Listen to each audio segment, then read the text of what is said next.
pleasure to introduce Dave. Dave Cowen was here in 1984.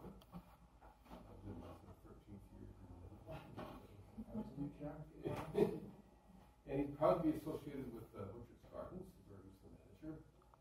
And a lot of family history myself with Butcher's Gardens. I have people who were gardeners there, what have you. It's a pretty historic place for Victoria. He runs a team there of 600 staff. Delivers a world-class experiences in horticulture, dining, shopping, and entertainment to 1 million annual visitors. So that's quite impressive. He was a biology undergrad. His career began in the front line and progressed through the operational and business side of the company. He's now responsible for overseeing the daily operations and key strategic projects. He's also involved in sales and marketing and has traveled extensively to promote the gardens.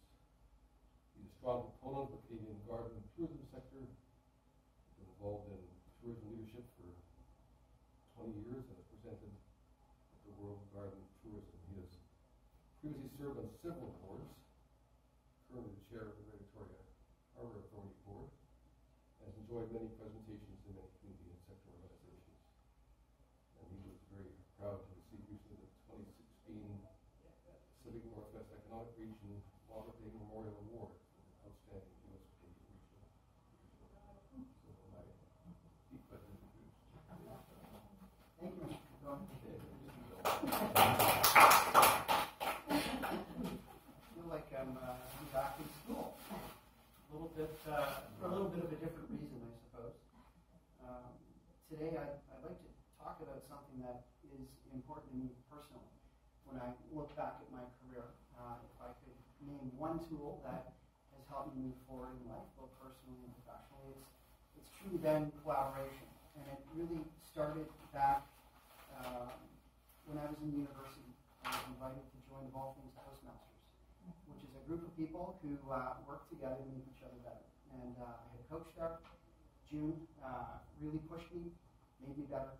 Not to become a professional speaker, but just somebody that really had enough confidence to keep trying, fail, keep trying, and then get up the next day and have the courage to try again. So this has really been my credo because I've failed many times. We all have. But I do believe in getting back up and learning. So sometimes courage doesn't always roar. It's just that quiet voice that says get up and try again. So being in that collaborative and really supportive group with that engaged coach, I learned at a really base level how important it is to collaborate because I could see other people progressing. It wasn't just about me. It was about other people getting better. So why am I talking about collaboration today? Really, picture says 1,000 words, doesn't it? So here it is for me. This goes back to my biology experience. And there are some lessons in life that are very, very simple. If an ant can collaborate at this level, and if honeybees can collaborate to build a hive, and if chimpanzees can recognize when it's important to collaborate, then fellow alumni, students, Mother Nature is teaching us a lesson that we ought to keep. And I do truly believe that. And maybe this is relevant now too, because some say that collaboration is uniquely Canadian. Or at least I think we do it well. It is true that we are known for being polite, and that is important. So I suspect collaboration comes naturally in this Great White North. And if that's true, then it means that collaboration is a foundational piece of our culture. And culture means to be protected. It means to endure. So it's really important for schools and parents to teach good collaborative habits at a young age. And that's really what my message is today. Not only to preserve a healthy and sustaining culture, but because modern business leadership is heavily based on collaboration. And going forward, as Canadians, we are going to have to collaborate at all levels to solve all manner of problems in order to keep building prosperity. Business sectors, politicians, doesn't matter. Labor, you name it, we all need to work together with purpose. And most importantly, independently of socioeconomic position. Again, why? Because our beloved children are going to have to work together like no generation before them. Just pick up the newspaper, fire up your iPhone and look at Twitter, and you'll see what I mean. The ants understood, and I hope by the end of today you do as well. So collaboration at its base level. There are some definitions up on the board. But as I talk in the next few minutes, the perspective I'm going to come from is through a business lens. It's through the School of Hard Knocks as I've worked my way up as a trainer, a supervisor, a manager, a director, a general manager, a board chair, probably most importantly as a father and as a husband. I've learned one key thing, and I know the Harvard Business Review has written pages and pages on it, and that really is just collaborate or die. That is becoming increasingly apparent to me, certainly in my current role. Well, again, picture's worth 1,000 words. It's simple. People working together effectively come up with great ideas, better ideas than we do individually, strong ideas that endure. Does this look familiar to you? Decisions that involve many perspectives are also less prone to failure. How often do you see this at your local street corner? And who said cutting borders was bad design? So let's move forward. Let's explore the power of collaboration. Let's look at some of the examples, the techniques, the pitfalls. I'll give you a quick survey from my perspective. And then if you've heard, I hope by the end of the presentation you've heard some, and I'll use a business buzzword, some actionable insights. And that's just simply saying you've heard something useful today. So, all about self-actualization. When we're looking to recruit staff, we're looking for people with initiative, we're looking for self-starters. So as Megan Vero says, if you want to see the potential for what collaborative success looks like, then look in the mirror, because it really does start with you. And in business, the literature really is quite new. I think as a topic, an academic topic, maybe 10 years old, it's been accelerated at a rapid pace by the proliferation of technology. And according to the Harvard Business Review, time spent by employees in collaborative activities has probably ballooned 50% in the last 5 years. And we now start to hear about over-collaboration. And indeed, we must be aware of that because individual contributions are important as well. And I'm just saying that collaboration is an important tool. So, did you say over-collaboration? Sometimes. What would be an example of that? Like Well, sometimes decisions have to be made, and you can't do it by committee. Oh, yes. Okay. Right? But if you're working up a creative concept, then collaboration is a great tool. So Christian Jarrett says, look behind any creative success story, and you'll usually find a great team, a group of passionate people who raised each other's game. So when thinking about productivity, we often think of the individual, yet it's by optimizing teams that we can truly take our projects to the next level. So that's really what I'm saying. So if you list the 5 products or services that you can't live with, I don't know, your iPhone, your Kit Kat chocolate bar, Twitter, I guarantee you every single one of those things on that list were developed by a collaborative team. There might have been a crazy genius at the top, like Steve Jobs, who had the idea or perhaps supplied the inspiration or some leadership, but without the collaboration, then it was an empty idea. Really, a lot of that idea is evaporating into the ether without good collaboration. So think about it. Sharing really changes everything. The printing press, you think of the radio, the telephone, the internet. These were really disruptive technologies that are sustained. And today, such technologies are proliferating in the share economy. So things are moving even faster. You think of Uber and other services that people are starting to depend on. At its essence, collaboration is about the scale of winning together and about building powerful networks. It's about extending resources and reducing duplication.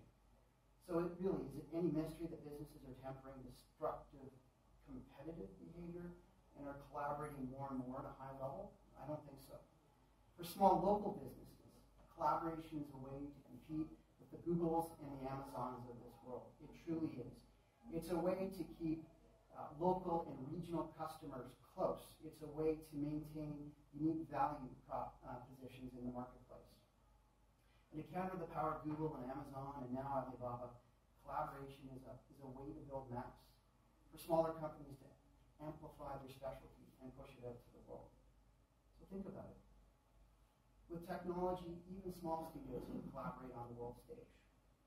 In the world of 3D printing, engineers upload prototypes that they are struggling with or don't even work, and peers comment on them, offer suggestions and solutions, And sometimes they become million-dollar ideas. And I don't know if you've heard of Thingiverse, but that's an incredibly powerful tool for 3D printing engineers where they share and talk about the objects that they're creating. The power of open source code. So that's driving the Internet of Things. That's changing how we turn on a light bulb. There are so many different collaborative pieces of technology that really are in our life and we don't even know them. What about Wikipedia? So in Internet lingo, a wiki is a website that allows collaborative modification of its content directly from a web browser. So you have the power sitting at your home office to load up information, and then it gets peer reviewed. So enough said, really. Technology has given so much horsepower to those who wish to collaborate. And here's the key point. Because modern business has now realized that it's part of an ecosystem. At a given level, a sector's success is interdependent. Blood in the form of currency circulates, and it needs oxygen. And all enterprises swim in the same pool. It's very true. So in terms of building a sustainable market from which to draw customers, businesses are progressively collaborating at 50,000 feet to build a large market and only start competing at 10,000 feet at the regional level, where a healthy market can sustain competition. Simply put, working together and collaborating to ensure a healthy market is in the interest of all businesses in any given sector. I think if you go back 10 or 15 years even, it was about competition, not about collaboration. So speaking from the perspective of my sector, tourism, destination marketing organizations are usually membership-based enterprises, and that they give competitive advantage to groups located in a given geolocation. Members band together to raise funds to market, and at its essence, DMO is a collaborative venture. In fact, Destination British Columbia is currently undertaking a large collaborative initiative to align the marketing work of Tourism Victoria, Tourism Vancouver, and Tourism Whistler. Now, combined, those three organizations probably have $35 million worth of marketing budget. And through alignment now, to draw customers to British Columbia is going to help those three cities more than they could ever do separately with their own individual strategies. And because tourism marketing is largely digital, we can collaborate to create content and distribution on digital channels. We integrate back-end solutions for efficiency and strength. And cost reductions follow. So consumer insights are gained through pooled data, and in our marketing collaboration, it increases the speed of market, it increases the reach, and reduces media costs. So it's just better all around. So I'll ask you, can you think of collaborative successes? How about the Star Alliance, or one of the world's largest airline alliances? Rather than individual airlines competing for market share, airlines banded together to pool their benefit and create a market based on rewards and loyalty, which is quite brilliant when you think about it, because there are hundreds of airlines now, and very difficult to stand out in a commoditized space. How about Central One Credit Union? Do you know about Central One Credit Union? It's based in Vancouver, and all Canadian credit unions, certainly the 42 in BC, are members, and they work together to build universal technologies that individual credit unions cannot do alone. So that is how they afford to have mobile banking apps. That is how they afford to put out advertising encouraging you to join your local credit union. They work together. Would you like to hear about some local examples? So a few years ago, some local attractions banded together to form a company called Peninsula Attraction Connector, I should say. This was a simple bus. It picked up at the BC ferries, the Washington State ferries. It went into Sydney, dropped people off at Shawshank Square Centre. People shopped. Then they came to Seaside, or they came to Butterfly Gardens, they came to Butchart Gardens, and they went down. And a number of colleagues and myself worked very, very hard to keep that engine going. And it was a very important tourism option because it was good for the customer, and we won through collaboration. Mayor Lisa Helps used to meet separately with the Chamber of Commerce. Now she meets with the Downtown Business Association, Tourism Authority, the Chamber of Commerce, the Harbour Authority, all at once. So everybody's in the same room at the same time, so people can't run agendas around each other. You're forced to collaborate. And even our local tour bus companies are collaborating now to efficiently use their equipment and create scales of economy to purchase environmentally friendly equipment, which is very, very important for destination sustainability. And here are some other interesting examples. Did you know that Biotherm and Renault collaborated to invent a new type of air conditioning that's easy on your skin. They chance encounter between the executives of Cirque du Soleil and Reebok led to a new line of exercise accessories. See, Reebok was seeking growth in the women's sports apparel market, and they researched gym use and found that women were getting bored of their exercise routine. And by collaborating with Cirque, Reebok devised an exercise circuit that Cirque contributed choreography, inspiration, and music for. And the result was something called Jacari, which is a new line of exercise accessories. So all of a sudden we have a reinvigorated brand through a non-traditional collaboration. Philips collaborated with Nivea to design a shaver that dispenses conditioner directly on the skin. One step for men is better than 2 steps. Orthopedic surgeons collaborate with luggage manufacturers to make backpacks that are healthy and safer for children. And for a tourism guy like me, I'm inspired by the land and air transport companies in Spain, because the airport and bus companies work together to form an intermodal bus and airline ticket. So if you live miles from the airport, you buy one ticket that includes your bus ride out to the airport. And those cities that took this service on get an IATA airport code. So they get global exposure. So tourism is increased in their city, which is brilliant. And there are so many other examples, but I'd like to quickly move on to explore how we collaborate, because there are some core soft skills that we should be teaching our children in order to help them collaborate. I think when you think of Brexit, all of the concern around the Trans-Pacific Partnership and the U.S. election, where emotion and pardon is trumping reason, then I think collaborative skills are becoming increasingly important at a global level. And at the heart of an effective group participation is what I would call social intelligence, EQ. You've probably seen books on that. The ability to be self-aware. Research has actually shown that the sum of individual intelligence in a given group does not define the group's success. Rather, it's the social intelligence of the individual team members that add up to determine success. So here's an important action point for all of us. Please, as we raise our children and train our young workers, let's talk about self-awareness, communication styles, and active listening. Let's teach kids to make eye contact, to put down their devices and engage with their coworkers. To be socially aware, you need to connect with people. And this takes confidence. And that is a lifelong journey. Remember, the fastest way to tell how a group member is feeling is to look them in the eye.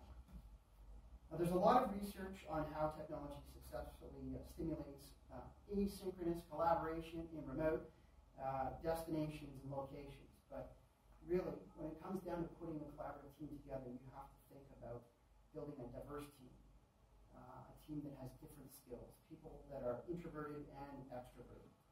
And when you participate on a collaborative team, if you're one of those people who like to talk a lot, you need to think about how many ideas you're killing in their infancy. When somebody who's maybe not as confident has the kernel of an idea and they're trying to get it out, and who knows, because 10 minutes later somebody may build on that and it may turn into the next iPhone. So learning how to become a good collaborator requires feedback. This is part of good group governance. So the commitment to evaluate a group and a team member really drives team member performance. So shirkers, bullies, drama queens, they need feedback. Not everybody comes from the same mold, and not everybody plays well together. But if you're on a collaborative team, it's up to you to give that honest feedback. And this may seem like a very basic skill, but I see it more and more. Another key to successful collaboration is taking your turn talking. When you're in a group, conversational turn-taking is an important courtesy in building trust, in building self-awareness, because self-awareness and empathy are key drivers in ensuring that all group members get a chance to contribute. When trust is high in a group, then collaboration soars. So please realize that in the classroom business, anytime you bring a group together, there's a lot of complex psychology that goes on. But you're just as good at managing that as I am. Don't think you have to be a world expert to get the best out of other people. It just starts with looking them in the eye, listening, caring, and trying to get the group to move forward. So today, as I close, there are a couple of points that I would probably like to skip ahead to. point out. And as you walk into your collaborative circle, please leave your ego at the door. I have had in my career the opportunity to work with some amazingly brilliant people who did not move forward because of their ego. And let's raise our children to look upward so they can balance that digital engagement with personal interaction. Because if they don't learn that early, it's going to be really hard to unlearn. When you're building your collaborative group, bring that mix of talents together. It doesn't matter if you're introverted, extroverted, or somewhere in the middle. If they have something to collaborate, please bring them to the table. And as a closing thought, where do you think our best collaborators should focus their efforts today, going forward? It's climate change. Climate change, controlling carbon, is a massive worldwide negotiation. So our best collaborators ought to be at that table. And it's going to be a decades-long process. So we need to be generating leaders in the future to get them to that table. So I say start now, start young, start whenever. All of us can do our bit to make sure that collaboration backs up politeness and becomes a cultural imperative for Canadians. I really believe in that. And the American College of Teachers has a few bullets that I'll close with, because they say, in order to teach kids how to collaborate, teach them how to ask questions. And when I think back to first year chemistry, or maybe it was your class, Mr. Cowen, I'm not sure, I was petrified of asking questions. I was, because I thought it would show how dumb I was. And it really took years and years for me to learn that there were 25 other people in the room who would be appreciative if I asked the question. And I would actually be viewed as a leader if you asked the question, which is an amazing learning for me that took years and years. Teach that properly managed conflict is good for collaboration. I don't know whether we embrace conflict, well, right now ahead of the U.S. election, I don't know whether we embrace conflict or we run from conflict. But in a properly managed group setting, conflict can be very productive if it's managed properly. So I would like to teach my children how to properly handle conflict. And I think by making eye contact, listening, all the basic things that I quickly talked about, they can manage conflict. Teachers, you need to plan collaborative activities, and you need to model collaboration yourself. And one point they make is they ask teachers to talk about the collaborative planning they do with their colleagues. Come out and say, this is how I got organized today. Or when we had our Pro-D Day, this is what we discussed. This is what we collaborated on and worked together on. Simply assigning group work doesn't teach people how to collaborate. They need to be led a little bit and managed. So, in 18 minutes, that was my worldview of collaboration. A very important tool that I hope you tell two friends about, and I hope you got an actionable insight from my words today. Thank you.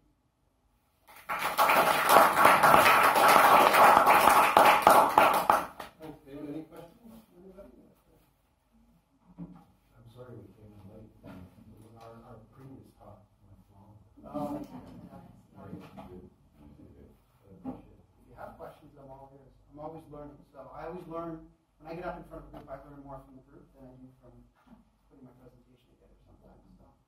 Well, just as a story, picking up one of his last comments, I was taking a class in oceanography at the university some years back, probably in the 80s, and there were about 300 in the class, and I was sitting just as close as you and I are together now, but up in the Elliott, up a couple of rows. I was eye to eye with the instructor, and I would be listening very, very carefully, trying to capture everything that he said. And then at one point I would lose his thread of thinking, well, I would put my hand up. And he would look at me and say, yes. And I said, well, I got this, and this, but I lost you when you got to here. So he would think for a minute, and he said, well, how about if I explain it this way? And he give me a different. Yeah, as soon as he explained, the whole class behind me sighed. And he said, exactly. Nobody had got it. Nobody had asked the question.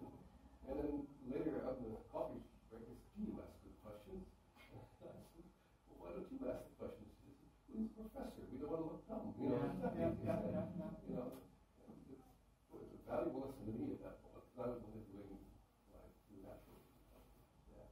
You know, I learned early on, going back to the beginning of my presentation, public speaking, when you're asked to be the expert at the front of the room, and and you're up here trying to make a point, and you look out in the audience, and you see people kind of drifting away, or you're not making. It's the question that you appreciate, right? And it was good because it kind of gets you back on track, and it tells you, people want to hear what you're saying, and you're actually collaborating. That there's actually, like, to me, the power of presentation is when you're working with the audience, not just speaking to them, right? You actually feel it in the room. So, educationally, what's your history? How did you come to learn this skill? Is it just experience? I'm just by background. Okay. I've just been very lucky in my career to be put in a lot of different situations where I had to sink or swim. Some educational background and some of the soft skills around business, but just, following the Harbor Authority Board, just different experiences. I've just always tried to be aware and learn wherever I learn. And this is just my perspective. Well, when you're making a presentation, you want people to arrive at a certain conclusion, don't you? Or are you open to, for instance, in my business, in advertising, maybe there's an end game to you try to arrive at a conclusion that would be helpful for people in the room. Yeah. And if you're not careful, it can just become it can lead to further meetings or further disjointed conversation. I guess it depends on the style of sales. Like collaborative sales, where you're working with someone to really assess their needs, have a conversation, make sure that the product fits them. And I don't know if you're as much just trying to make your point as you are trying to learn about your potential customer. Some of the presentations I make, like this one, it's not so much about making a point as it is making you think, because you're going to get something completely different out of this, and you're going to walk away and the two things that you might use are different than the two things you might use. Yeah, I mean, there's different presentations. Sometimes if you're really trying to be laser focused, you don't give a presentation like this, where you say the conclusion at the end and you ask for the sale. Different kind of presentation. So the point of valid one is one of the latest research now on conferences and speakers at conferences. Everybody moving away from the stage on the stage. Right? Because everybody comes with their own set of needs and their own backgrounds. They're all looking for dialogue now, looking for interaction, and a chance to collaborate. Well, yes, and one point I didn't talk about was in collaboration. When I said over collaboration, one of the negative sides of collaboration is groupthink. So if you have the guru that just is didactic and says you should do it this way, and everybody walks out saying I'm going to do it the same way, then you haven't really moved that ecosystem forward, right? You just created clones, and it'll take one little virus and everybody dies. You want to be breeding out, not in.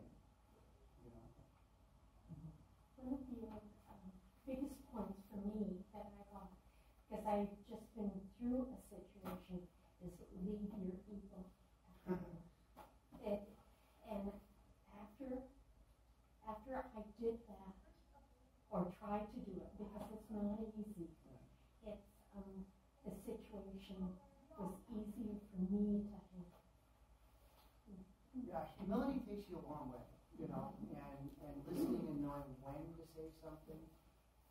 And sometimes you have to say 198% less because you just have listening to say it. It's not about talking over people. But yeah, I mean, I still have to learn too. I mean, I get into situations where just because of who you are, people view you a certain way because they read a piece of paper that says you've been there and done that, and I walk in completely level in the conversation, and it doesn't go the way I want because this other person has some other misconception, right? That's the way people are built. We judge each other, and it's not.